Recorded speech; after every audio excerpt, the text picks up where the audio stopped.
Assalamualaikum warahmatullahi wabarakatuh.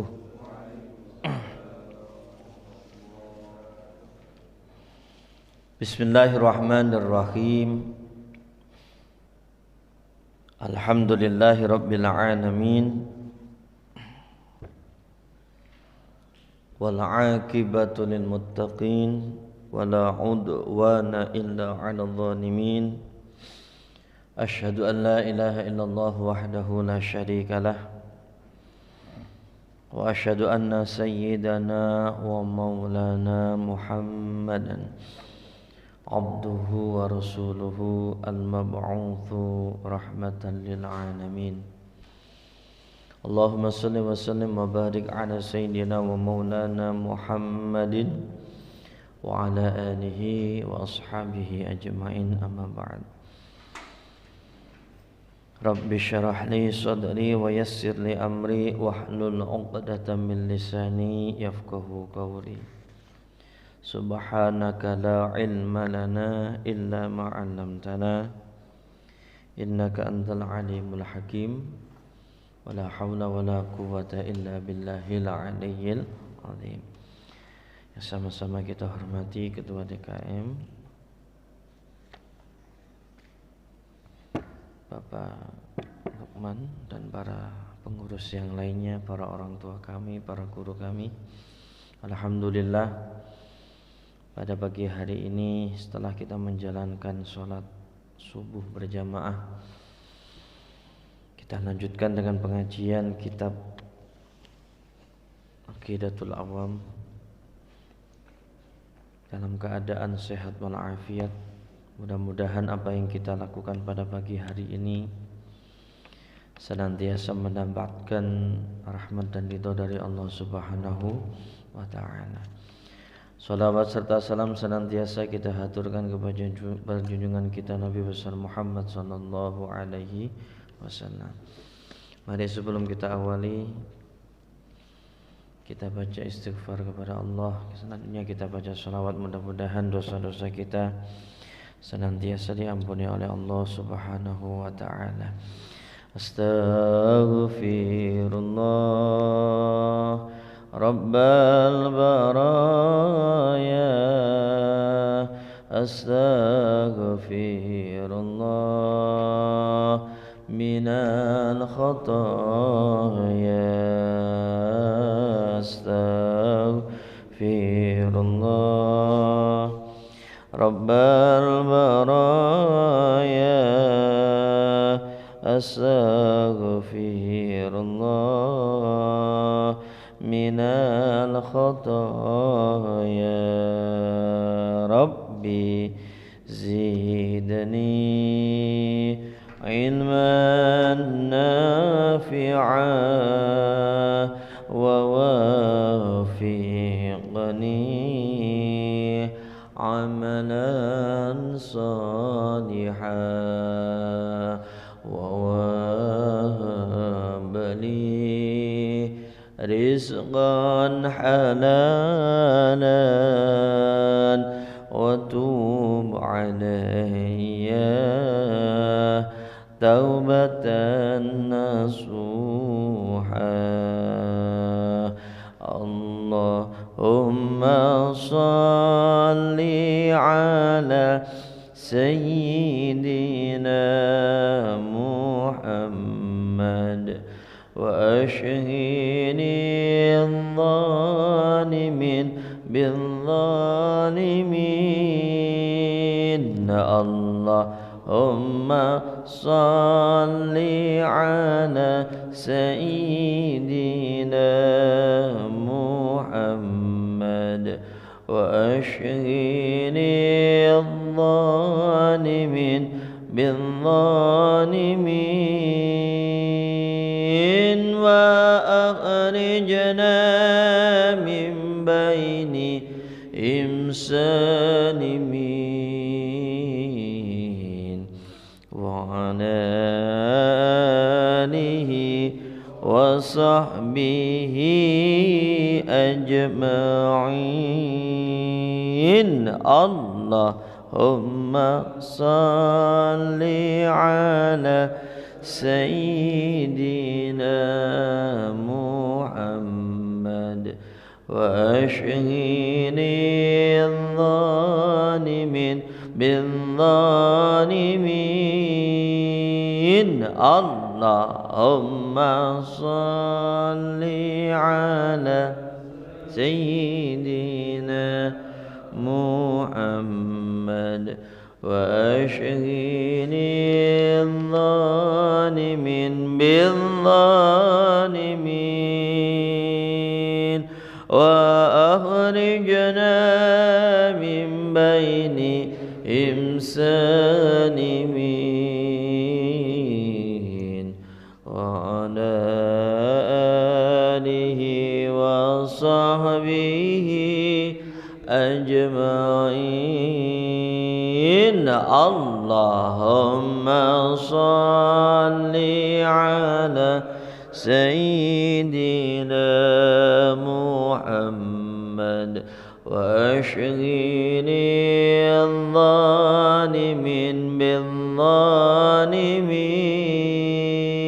اللهم صل على سيدنا محمد وأشهد الظالمين بالظالمين وأخرجنا من بينهم سالمين وعلى آله وصحبه أجمعين اللهم صل وسلم وبارك على حضرة النبي المصطفى سيدنا مولانا محمد صلى الله عليه وسلم ثم إلى حضرة آبائه وأمهاته وذريته وإخوانه من الأنبياء والمرسلين والأولياء والشهداء والصالحين والصحابة والتابعين والعلماء العاملين والمصنفين المخلصين وإلى جميع الملائكة المقربين والمقربين خصوصا إلى حضرة السلطان الأولياء سيدنا الشيخ عبد القادر الجيلاني وسيدنا الشيخ الحسن الشاذلي وسيدنا الشيخ زكريا النووي وسيدنا الشيخ جنيد البغدادي وسيدنا الشيخ الإمام الغزالي وسيدنا الشيخ حسن البصري وسيدنا الشيخ أحمد بداوي وسيدنا الشيخ أحمد الرفاعي وسيدنا المهاجر إلى الله أحمد بن عيسى وسيدنا فقد مقدم محمد بن علي وسيدنا الحبيب عبد الله ابن الحداد وإلى جميع مؤلفات الكتب التي تعلمناها وعلمناها خصوصا مؤلف هذا الكتاب الشيخ أحمد مرزوقي المالكي أن الله يغفر لهم ويرحمهم ويعلي درجاتهم في الجنة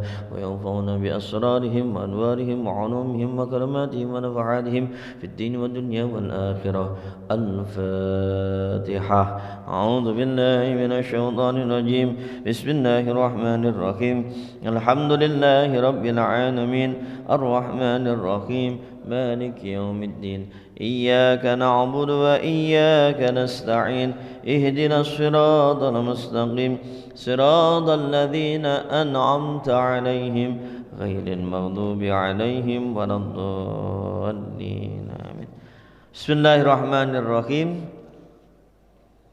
Sifat wajib Allah. Fallahu mawjudun qadimun baqi mukhalifun lil khalqi bil itlaqi. Sudah ketemu. Nah, kita membahas tentang sifat wajib Allah. Sifat wajib Allah secara garis besar dibagi menjadi berapa? Menjadi 4. Ya. Sifat nafsiyah. Ya. Kemudian yang kedua sifat salbiyah. Yang ketiga ma'ani, dan yang terakhir maknawiyah. Udah pernah dengar? Belum? Belum. Makanya ngaji ya. Ya, jadi secara garis besar 20 sifat wajib Allah terbagi menjadi 4. Yang pertama sifat nafsiyah, yaitu sifat wujud. Ya. Fallahu, maka Allah itu maujudun, ada. Yang kita kupas satu-satu. wujud atau ada. Saya baca kitab dua-duanya aja, ada Tijan Ad-Darari, ada Aqidatul Awam. Apa itu wujud? Ada, beliau menyampaikan di salam sarahnya Mbah Imam Nawawi, fal wujudu amrun i'tibariyun. Saya baca di syarahnya ya. Nanti belinya yang kayak gini aja ya, biar disimak bareng-bareng. Ya'tabiruhu al-mu'tabiru fi dhihnihi ay yuqaddiruhu fihi. Wujudnya Allah itu adalah sesuatu atau perkara yang dapat dibayangkan, yang dapat dikira-kirakan, yang dapat digambarkan di dalam hati kita.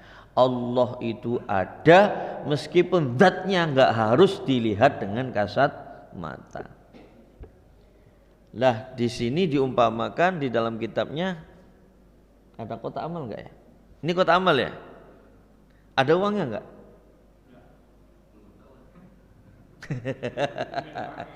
Ya, oke dipakai. Yang ya anggap aja itu ada uangnya. Ya. Perumpamaannya wujudnya Allah seperti wujudnya uang di dalam kotak amal. Kan udah jelas itu wadahnya kotak amal ya. Pasti itu isinya duit. Tidak perlu untuk meyakinkannya harus melihat isinya. Sama seperti wujudnya Allah. Enggak perlu Allah menunjukkan sosoknya mak blang gitu enggak. Karena sudah dicukupi dengan apa? Wujudnya karya Allah, ciptaan Allah, kita dan isi apa? Seluruh semesta alam. Di sini disampaikan oleh beliau, nadhiruhu ats-tsaubu mathalan idza kana fi sundukin thumma ukhrija minhu fa innahu yattasifu bidzuhur. Jadi perumpamaan wujudnya Allah ya, keberadaan Allah itu seperti pakaian yang ada di dalam almari ya. Ketika ia dikeluarkan maka dia tampak. Artinya tanpa meyakini, tanpa mengharuskan kita itu mengeluarkan isi pakaian yang ada di dalam almari, yang namanya lemari baju ya pasti ada isinya baju. Yang namanya ada kita makhluk berarti menunjukkan adanya sang khalik. Bisa dipahami? Ya. Adanya lampu ini berarti menunjukkan adanya yang buat dan semua yang ada di sekitar ini.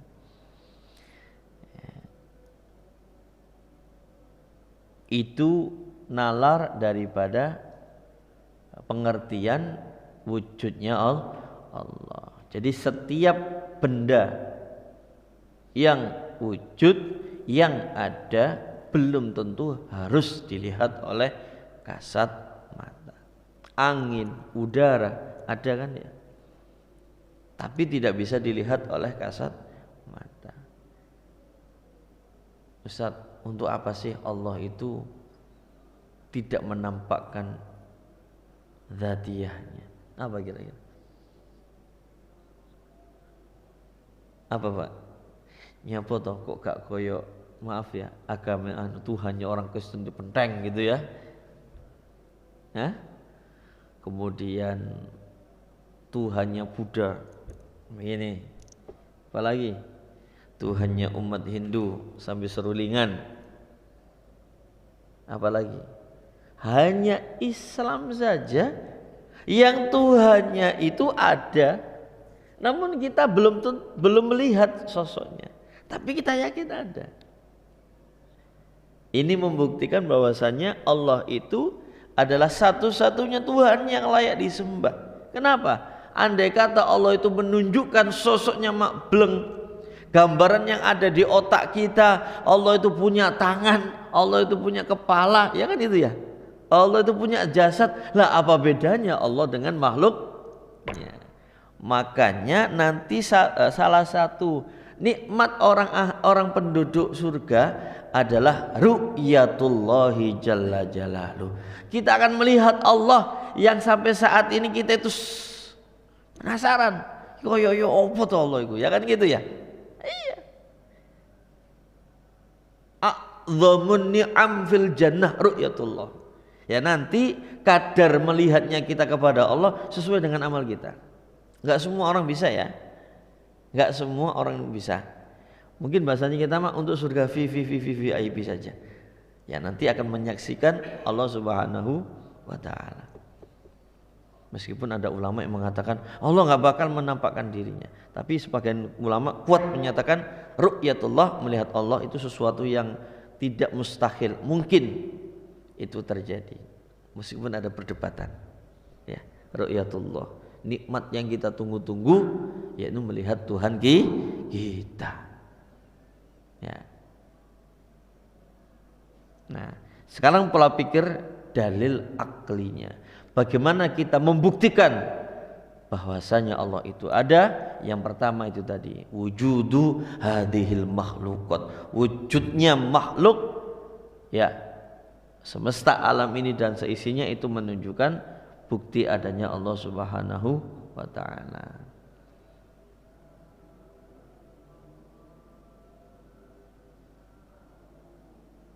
Bisa dipahami ya? Materinya subuh-subuh udah berat ini soalnya. Ya. Kemudian untuk dalil naklinya, kalau itu tadi dalil aklinya, wujudnya Allah, dalilnya wujudnya semesta alam, berarti menunjukkan wujudnya Allah Subhanahu wa taala.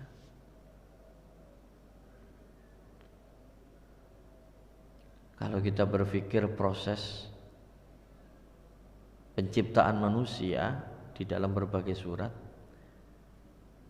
lelaki dan perempuan yang sah melakukan hubungan suami istri, barang hina sperma dan ovum dikawinkan, akhirnya menjadi, setelah dibuahi menjadi zigot.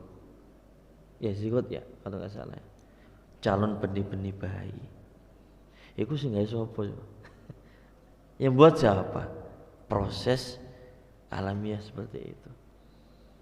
Ya. Setelah proses zigot di dalam hadisnya menjadi alaqah. Ya. Setelah nutfah, zigot itu tadi 40 hari, 40 berikutnya menjadi alaqah. Kalau dalam bahasa biologinya apa? Segumpal daging itu. Ya. Setelah menjadi segumpal daging, di 40 hari berikutnya menjadi mudghah, menjadi alaqah segumpal darah, nutfah sperma, alaqah segumpal darah, mudghah segumpal daging, udah cosok jabang bayi, ditiupkanlah ruh pada saat itu. Yang nyiptain siapa itu? Ya, itu semua Allah Subhanahu wa taala yang mengatur alam semesta ini, yang menteng langit selebar itu.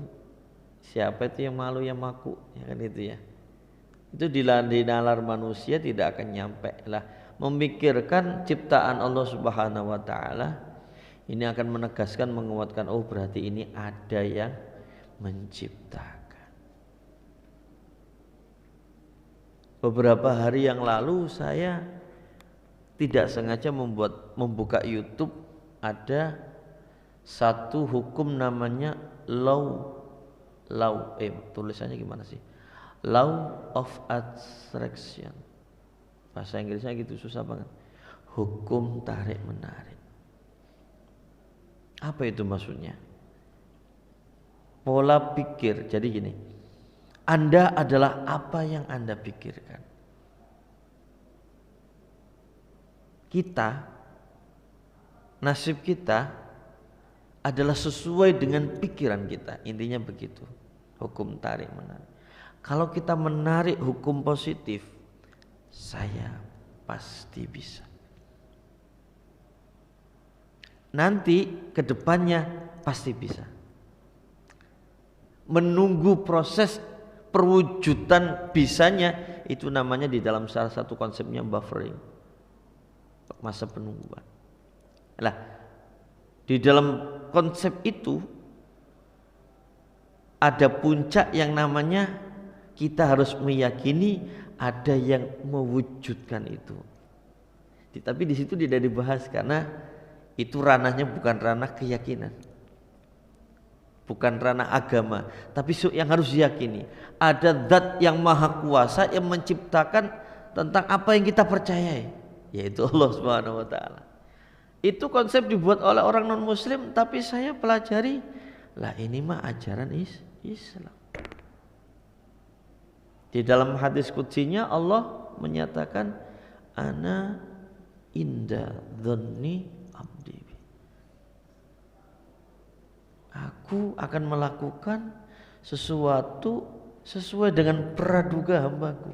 Ini menunjukkan Allah itu ada gitu loh maksudnya. Kalau dia itu yakin bisa, ya saya kasih. Kalau ia yakin sukses, saya kasih. Kalau ia yakin nggak bisa, ya udah nggak bisa. Loh, orang-orang pemikir aja dapat konsep itu loh. Masa kita umat Islam nggak yakin kan gitu ya? Saya angan-angan, loh ini Islam semua ini ajarannya. Cuman bahasanya agak keren gitu aja kemasannya. Ya, berbahasa-bahasa kekinian. Dulu udah di dalam Al-Quran udah disebutkan, cuman bahasanya Arab, bukan bahasa kita. Nah, ya. Saya semakin yakin dengan konsep itu. Di situ dicatatkan oleh pematerinya tentang kehidupannya sehari-hari ketika ia jatuh, sejatuh-jatuhnya. Dia mulai belajar menanamkan, saya pasti bisa bangkit. Saya pasti ditanamkan itu nilai positif. Betul, Allah ngangkat. Tuh. Itu siapa coba yang ngangkat? Allah. Ini menunjukkan bahwasanya ada andil besar dari zat yang kita itu secara kasat mata tidak bisa melihat, namun Allah Subhanahu wa taala selalu ikut andil. Ya, itu salah satu pola-pola kayak gitu yang bisa membangun kepercayaan kita bahwasanya Allah itu ada. Ada lagi yang paling real gampang, doa kita. Ada tidak yang punya hajat, doa besar, hajat besar, kemudian kita minta kepada Allah dikabul walaupun itu dengan waktu. Pernah betul? Pasti semua pernah merasakannya. Itu juga termasuk dalil bukti bahwasanya Allah itu ada. Kalau Allah tidak ada, nggak mungkin apa yang kita pengennya itu terkabul. Ya. Nah, sekarang dalil naklinya tentang wujudnya Allah adalah la ilaha illa ana. Di dalam salah satu firman-Nya, potongan ayatnya, la ilaha illa ana. Tidak ada Tuhan kecuali aku. Berarti menunjukkan Allah itu ada. Nah, salah satu sebab Syekh Siti Jenar ya, yang dieksekusi oleh Wali Songo gara-gara beliau menyampaikan tauhidnya yaitu berupa apa namanya? Ittihadul wujud. Pernah dengar? Manunggaling kawula Gusti. Beliau karena sudah tinggi ratingnya, apa ya, levelnya, seakan-akan Allah itu wujud di dalam dirinya. Ini bahaya kalau orang-orang kelas zaman dulu ya, Nusantara yang ala-ala kehinduan diajarkan kayak gitu, banyak yang tersesat. Betul, emang banyak yang tersesat karena belum siap untuk menerima konsep wahdatul wujud atau ittihadul wujud. Ya, sang Imam Syekh Siti Jenar kan ada levelnya. Ya iya, ya. Allah itu ada di dalam diriku, gitu ya. Bahkan lebih dekat daripada urat nadiku. Lah, oleh para wali songo iki bahaya kalau disebarluaskan. Untuk kita mah oke, tapi untuk masyarakat awam bisa bahaya. Seakan-akan mereka memahami Allah itu berada di suatu tempat, yaitu di tubuh kita. Padahal Allah mempunyai sifat mukhalafatun lil hawadits. Ini bisa bertentangan. Diperingatkanlah Siti Jenar. Mbah Yai pun ngonten, jangan begitu. Kasihan orang awam. Nanti akidah mereka semakin jauh sesat. Ya, menurut sejarah-sejarahnya kan gitu ya. Yang pada akhirnya beliau tetap kekeh dengan ajarannya. Akhirnya demi menyelamatkan akidah umat Islam di Nusantara saat itu, para ulama wali songo musyawarah sepakat kalau ini udah nggak bisa benar, ini harus diselesaikan. Akhirnya dieksekusi hukum mati. Apakah Siti Jenar itu salah? Enggak. Itu langkah kehati-hatian para ulama. Kalau Siti Jenar dibiarkan hidup dengan konsep wahdatul wujudnya, ini bisa-bisa banyak umat Islam yang tersesat. Wis gak gelem sholat meneh. Apa? Wong saya sudah mencapai makom wahdatul wujud. Allah sudah menyatu dengan diri saya. Ngapain saya sholat? Ini kan bahaya ini. Kalau Siti Jenarnya udah levelnya. Makanya di dalam salah satu hadisnya, wa wadi'ul ilmi ghairu ahlihi kamukallidul hanajira ad-dhahaba wal fiddata wal lu'lu'a kama qala. Orang yang menyampaikan ilmu bukan pada orang yang di bidangnya atau orang yang belum levelnya, sama halnya kita itu mengkalungkan anjing atau mengkalungkan babi dengan perhiasan emas intan. Wah, babi dikalungi emas intan itu kok pantes? Hah? Enggak pantas. Itu mah aksesorisnya manusia. Kembali lagi, ini menunjukkan bahwasanya Allah itu ada.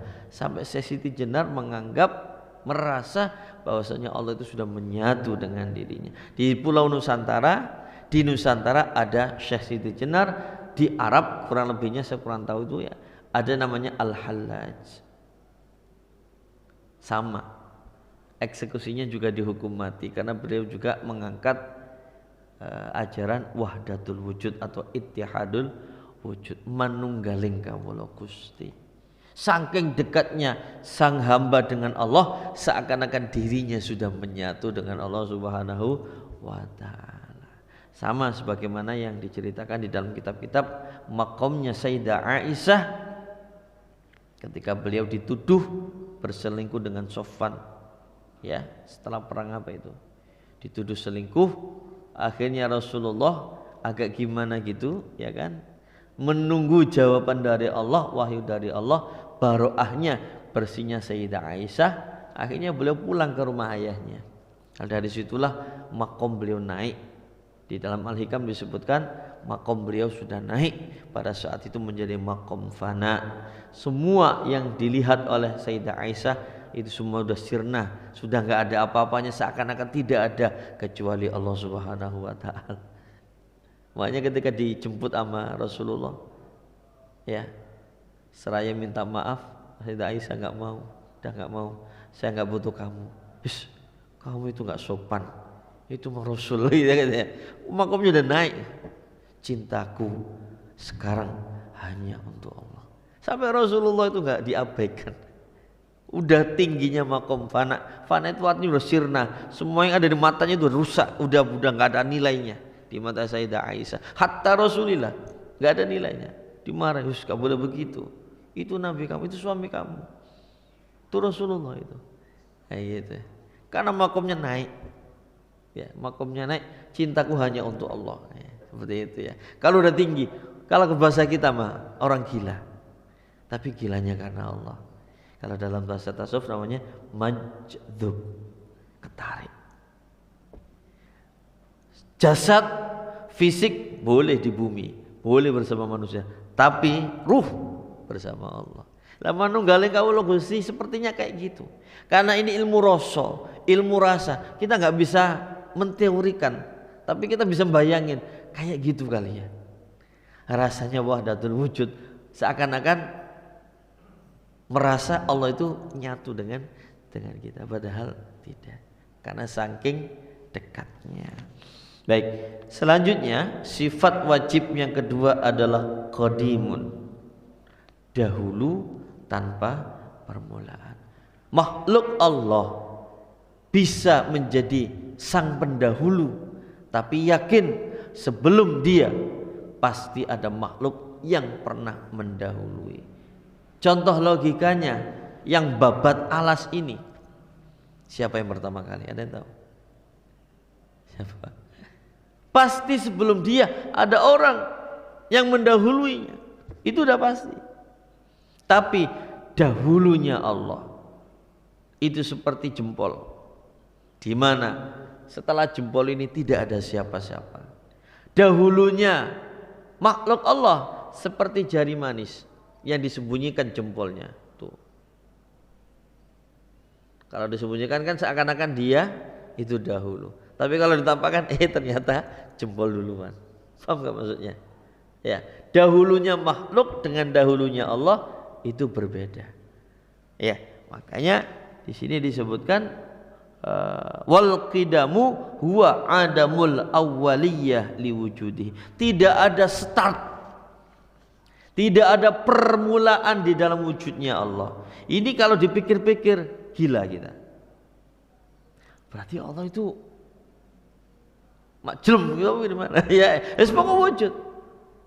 Kita nggak usah ngebayangin Allah itu ya kapan adanya itu. Nggak usah, gila ntar. Ya, gila, pasti gila. Kalau kita wujudnya dinosaurus, berjuta-juta tahun yang lalu sebelum, masih bisa ada gambaran. Tapi wujudnya Allah tidak bisa kita gambarkan. Berarti Allah itu udah mentok, udah otak kita udah ngeblank, ya, paham gak ya? Udah, pokoknya Allah itu wujud, ya, dan dahulunya tanpa permulaan, tanpa ada yang mendahului. Beda dengan makhluknya, dia dahulu pasti ada yang mendahului. Kayak kita aja hidup di bumi, katakanlah ya, meskipun ini diperselisihkan, Nabi Adam adalah manusia pertama yang ada di bumi. Ternyata sebelum Nabi Adam ada makhluk yang mendahuluinya, yaitu Banul Jan, ya, bangsa jin. Kalau dalam pemahamannya manusia iya Nabi Adam, tapi kalau makhluk Allah yang mendiami di bumi bukanlah manusia, tapi Banul Jan yang suka membuat kerusakan. Dahulunya Nabi Adam ternyata masih didahului oleh manusia. Gitu ya. Itu dahulunya makhluk. Tapi kalau Allah tidak ada permulaan dan tidak ada yang mendahulinya.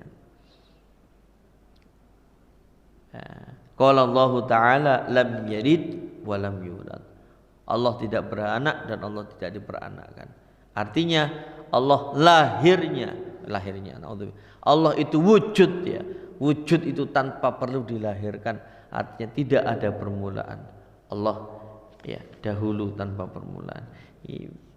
Menggambarkannya ini ya, agak rumit ya.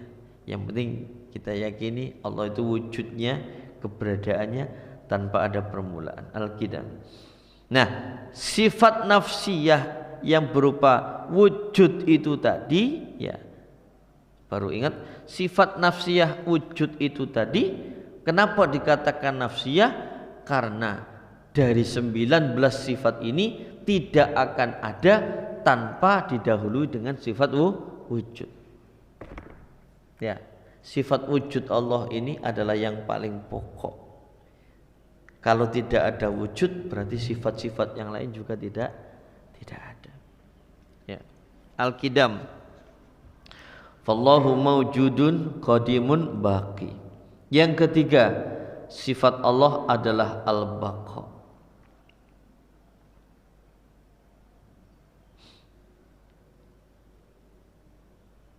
Dalil aklinya apa sifat qidam? Kalau Allah itu didahului, sudah pasti Allah itu adalah baru. Ya, urutannya begitu cara memikirnya. Sama seperti kita. didahului oleh manusia-manusia sebelumnya, berarti kita baru muncul. Makanya lam yalid walam yulad. Allah itu tidak beranak, tidak berkembang biak, dan Allah tidak dilahirkan. Kalau kita makhluk Allah, iya yulad. Kalau Allah itu dahulunya, wujudnya didahului yang lain, maka jelas itu baru. Lah, wa kullu hadisin yahtaju ila muhdis. Setiap sesuatu yang baru butuh zat yang mewujudkannya. Ya, siapa itu? Ya, setiap perkara yang mewujudkan ada perkara yang membutuhkan lagi. Enggak mandek-mandek, ya, namanya tasalsul wad daur, bulat jatuhnya ya. Maka dari itu udah mentok, Allah itu adalah wujud, wujudnya Allah itu dahulu tanpa permulaan, yaitu al-qidam. Ya, logikanya seperti itu. Yang ketiga adalah al-baqa, abadi. Ya. Bahasa di dalam Al-Qur'annya kan kalau untuk kita khalidina fiha abada. Kalau untuk dzatiyahnya Allah, sifat wajibnya Allah baqin, langgeng, abadi. Nah, keabadian Allah dibuktikan setelah kiamat. Terakhir makhluk Allah yang dibiarkan hidup adalah malaikat Israfil. Ya. Setelah itu dimatikan oleh Allah, dihidupkan lagi Israfil, tiup yang kedua kalinya untuk membangkitkan seluruh umat manusia. An-nafkhu as-sani. Ya. Allah baqa, abadi, gak hancur. Kullu man 'alaiha fan. Ya. Semua manusia pasti akan hancur kecuali Allah. Adamul qidai liwujudihi, tidak ada batas terhadap wujudnya Allah. Semua makhluk Allah pasti punya inqidha, punya batas waktu kehancuran. Hatta iblis, sampai iblis dan bala tentaranya itu punya batas. Bahasanya Allah itu unlimited. Apa itu unlimited? Tanpa batas ya, unlimited. Kalau makhluknya Allah limited, ada batas.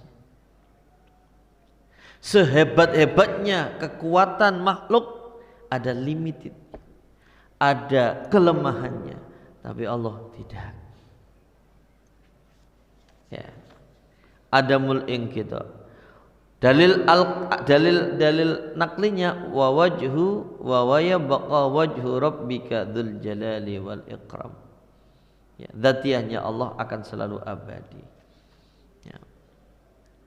Sekarang dalil naklinya, dalil aklinya. Ya. Annahu law kana faniyan lakana hadisan. Andaikan Allah itu bisa sirna, maka Allah itu adalah sesuatu yang baru. Sesuatu yang baru berarti membutuhkan zat yang menciptakannya. Muter lagi, berarti Allah tidak ada bedanya dengan makhluk. Di dalam sini disebutkan lau kana faniyatan lakana hadisan. Andaikan Allah itu sirna, maka Allah itu makhluk baru, dan sesuatu yang baru membutuhkan penciptanya, dan itu muhal, mustahil bagi Allah Subhanahu wa ta'ala. Ya. Nah, mulai dari sifat qidam ini sudah beranjak pada pembahasan sifat salbiyah. Salbiyah itu apa? Sifat yang membongkar, yang merusak kesamaan-kesamaan Allah dengan makhluknya. Dahulu tanpa permulaan, merusak sifat dahulunya makhluk. Ya, sehingga tetap antara Allah dan makhluknya berbeda. Sifat salbiyah yang kedua adalah mukhalafatun lil hawadis. Allah itu berbeda dengan makhluknya. Huwa adamu mumatsalati syai'in minal hawadisi lahu subhanahu wa ta'ala. Yang dimaksud mukhalafah di sini adalah Allah tidak memiliki kesamaan dengan makhluknya. Falaisa lahman wala azman wala tawilan wala qasiran wala mutawassitan. Allah itu tidak berdaging, Allah itu tidak bertulang, Allah itu tidak panjang, Allah itu tidak pendek, atau Allah itu tidak sedang-sedang saja seperti kita. Fahuwa ta'ala dzatun laisa fiha syifatun laisa fiha syai'un min siwatil hawadis. Dan Allah Subhanahu wa ta'ala tidak memiliki sedikit pun sifat-sifat yang dimiliki oleh manusia. Ini yang membedakan akidah kita Ahlus Sunnah wal Jamaah dengan akidahnya orang Salafi Wahabi. Bapak tahu apa akidahnya mereka, sehingga mereka termasuk golongan yang sesat.